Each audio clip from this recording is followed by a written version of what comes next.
Shalom, selamat pagi Bapak Ibu, saudara-saudaraku yang dikasihi Tuhan Yesus Kristus. Bagaimana kabarnya hari ini? Doa dan harapan kami, Bapak Ibu, saudara-saudara semua ada dalam pemeliharaan Tuhan yang sempurna dan damai sejahtera bagi kita semua. Bapak Ibu, saudara yang dikasihi Tuhan, kita mengucap syukur pagi hari ini kita bersama kembali akan merenungkan firman Tuhan. Mari kita buka Alkitab kita dari Yeremia pasal 9 ayat 23 sampai 26. Saya akan bacakan untuk kita. Demikian firman Tuhan. Beginilah firman Tuhan, janganlah orang bijaksana bermegah karena kebijaksanaannya. Janganlah orang kuat bermegah karena kekuatannya. Janganlah orang kaya bermegah karena kekayaannya. Tetapi siapa yang mau bermegah, baiklah bermegah karena yang berikut ini, bahwa ia memahami dan mengenal aku, bahwa akulah Tuhan yang menunjukkan kasih setia, keadilan, kebenaran di bumi. Sesungguhnya semuanya itu kusukai. Demikianlah firman Tuhan. Lihat, waktunya akan datang, demikianlah firman Tuhan, bahwa aku menghukum orang-orang yang telah bersunat kulit katanya, orang Mesir, orang Yehuda, orang Edom, Bani Amon, orang Moab, dan semua orang yang berpotong tepi rambutnya berkeliling, orang yang diam di padang gurun, sebab segala bangsa tidak bersunat dan segenap kaum Israel tidak bersunat hatinya. Bapak Ibu Saudara yang dikasihi Tuhan Yesus Kristus, firman Tuhan ini akan kita renungkan di bawah satu tema, bermegah karena mengenal Tuhan. Bermegah karena mengenal Allah. Dalam nats ini dikatakan bahwa Tuhan menginginkan kita bermegah karena kita memiliki pengenalan yang dekat dengan Tuhan. Saudara yang terkasih, kesombongan merupakan dosa dasar yang ada di dalam diri manusia. Sadar atau tidak sadar, manusia memiliki sifat sombong itu di dalam dirinya, sehingga hal itulah yang membuat manusia jatuh ke dalam dosa. Sadar atau tidak sadar, terkadang kita juga memiliki sifat yang seperti itu. Kesombongan itu ada di dalam diri setiap orang. Dia memiliki sesuatu yang ingin dibanggakan, dia ingin dipuji orang, dia ingin orang melihat, wah, dia itu hebat, dia punya segala sesuatu. Dan terkadang manusia demi untuk dia dihargai dan dihormati, dia cenderung melakukan hal-hal yang tidak berkenan di hadapan Tuhan. Tetapi firman Tuhan menegur kita lewat Nabi Yeremia, bagaimana firman Tuhan menegur bangsa Israel supaya mereka bermegah di dalam Tuhan. Bapak Ibu Saudara yang dikasihi Tuhan, latar belakang teks ini adalah keadaan bangsa Israel setelah kematian Raja Yosia yang saleh, sehingga menyebabkan masalah agama dan keadaan politik semakin memburuk. Ini disebut zaman kegelapan. Dengan keras kepala bangsa itu tidak menghiraukan firman Tuhan. Umat Israel tidak mau bertobat, dan para pemuka agama membantu mereka dalam dosanya dan menghasut dengan kata-kata yang manis. Para ahli Taurat atau penafsir profesional hukum Taurat, yaitu orang bijaksana yang menerapkan hukum-hukum Allah pada hal-hal praktis dalam kehidupan sehari-hari, juga para nabi dan imam, semuanya sama dimotivasi oleh kepentingan diri mereka sendiri. Pasal 7 ayat 10-25 berbicara tentang kebodohan dan kemunafikan religius Yehuda.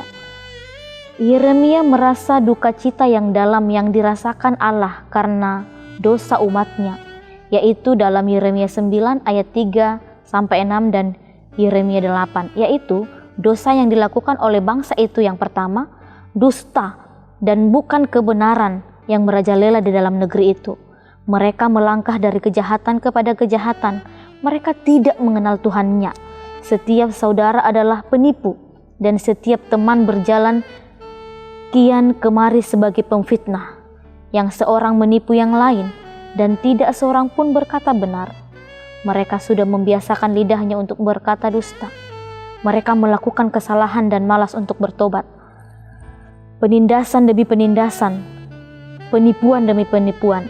Mereka enggan mengenal Tuhan.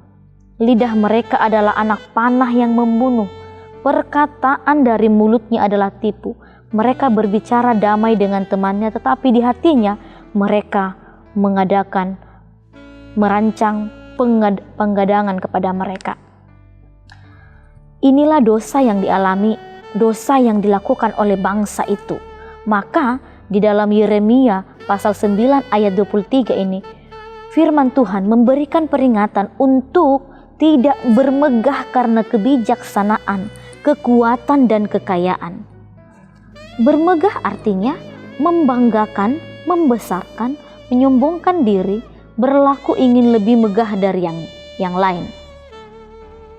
Sementara bijaksana itu artinya selalu menggunakan akal budinya, pengalaman dan pengetahuannya, arif pikirannya, pandai dan hati-hati apabila menghadapi kesulitan. Sementara kebijaksanaan artinya kepandaian menggunakan akal budi atau pengalaman dan pengetahuannya, kecakapan bertindak apabila mengalami kesulitan. Orang bijaksana di sini merujuk kepada para ahli Taurat, para imam, dan para nabi.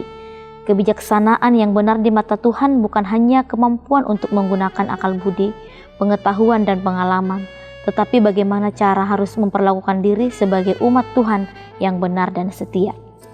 Lalu yang kedua, arti kata kuat artinya adalah banyak tenaga, mempunyai daya tahan, mempunyai keunggulan, mampu, dan kuasa. Sementara kekuatan artinya perihal tentang kekuatan dan seterusnya. Kaya artinya mempunyai banyak harta atau uang.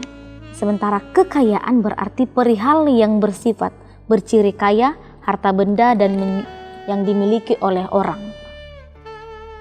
Bapak, Ibu, Saudara yang dikasihi Tuhan, kekayaan adalah anugerah Tuhan. Kekayaan tanpa Tuhan dapat melahirkan sifat tidak percaya satu dengan yang lain.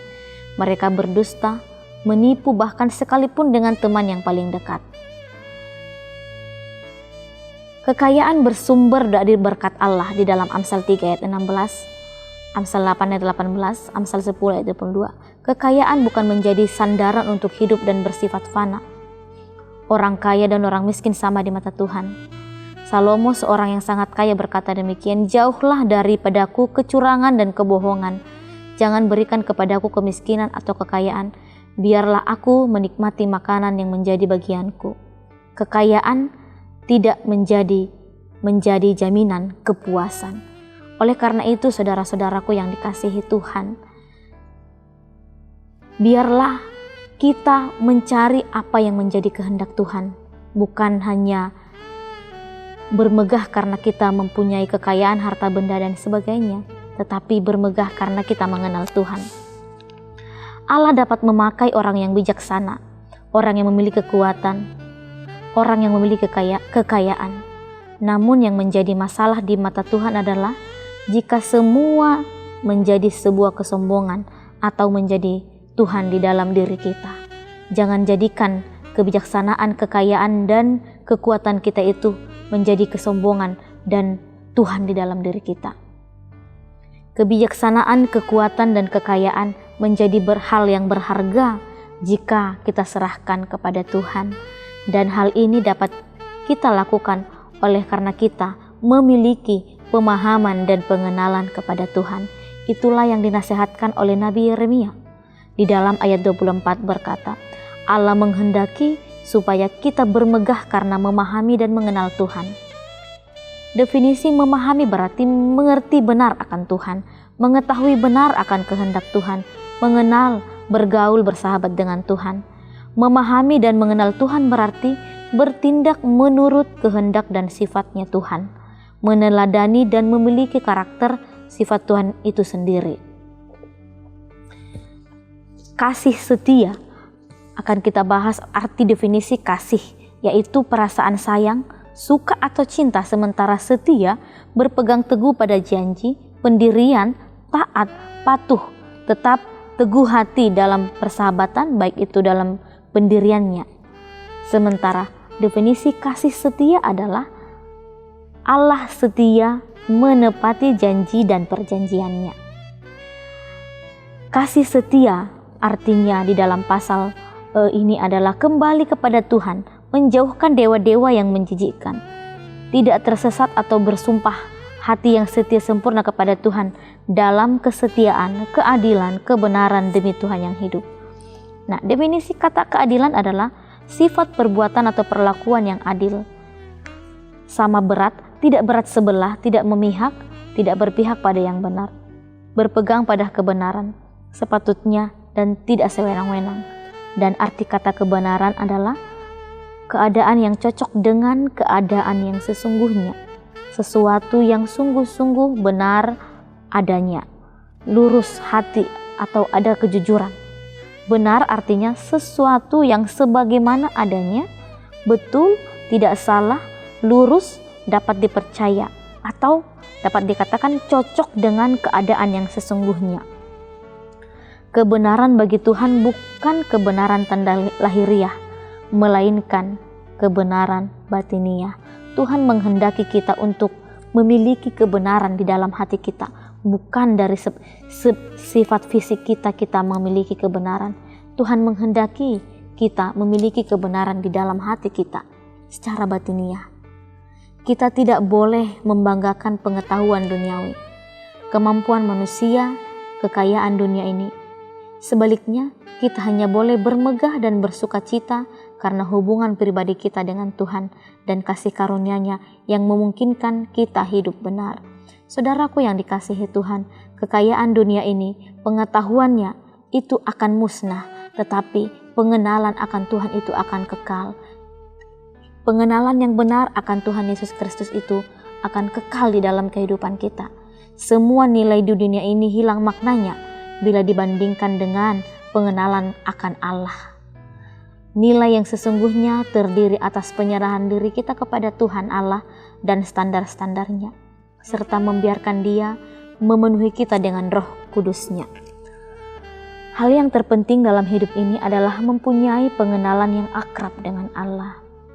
Ibadah bukan hanya berbicara hubungan dengan Tuhan, tetapi bagaimana hubungan dengan sesama, dan sebaliknya, bagaimana kita memiliki hubungan dengan sesama kita, mencerminkan hubungan kita dengan Tuhan.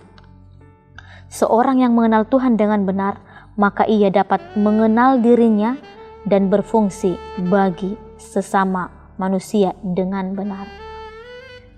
Saudara-saudaraku yang dikasihi Tuhan Yesus Kristus, mengenal Tuhan itu memiliki proses. Pengenalan akan Tuhan itu akan terus berproses di dalam kehidupan kita. Mengenal dan mengalami Tuhan dalam hidup ini merupakan sebuah kebanggaan. Memiliki pengenalan yang benar akan Tuhan merupakan suatu kebanggaan dan kebahagiaan di dalam kehidupan kita. Mari kita menjadi orang-orang yang bermegah karena kita memiliki hubungan yang dekat dengan Tuhan. Kita mengenal pribadi Allah, kita mengenal siapa Allah kita yang sesungguhnya. Kalau kita mengenal Tuhan, artinya kita akan mengerti apa maksud-maksud Tuhan di dalam kehidupan kita ini. Firman Tuhan menegur kita pada hari ini, menguatkan kita lagi bahwa kebahagiaan itu terletak pada saat kita memiliki pengenalan yang benar akan Allah. Bagaimana cara kita untuk memiliki pengenalan yang benar akan Allah? Yaitu menjalin hubungan yang intens dengan Tuhan lewat doa dan perenungan firman Tuhan. Bapak, Ibu, Saudara yang dikasihi Tuhan, mari kita hidup di dalam pengenalan yang benar akan Tuhan. Bermegahlah karena kita mengenal Dia, Sang Pencipta kita, mengenal Dia, Allah kita, yang memenuhi seluruh kehidupan kita. Biarlah firman Tuhan ini tetap kita lakukan di dalam kehidupan kita, bahwa pengenalan yang sungguh akan Tuhan itu mendatangkan berkat. Pengenalan yang sungguh-sungguh akan Tuhan itu mendatangkan kebahagiaan bagi kita. Demikian firman Tuhan, selamat menjalani aktivitas hari ini. Mari kita melakukan hidup yang bermakna bagi Tuhan dan bagi sesama. Tuhan Yesus memberkati kita semua. Amin.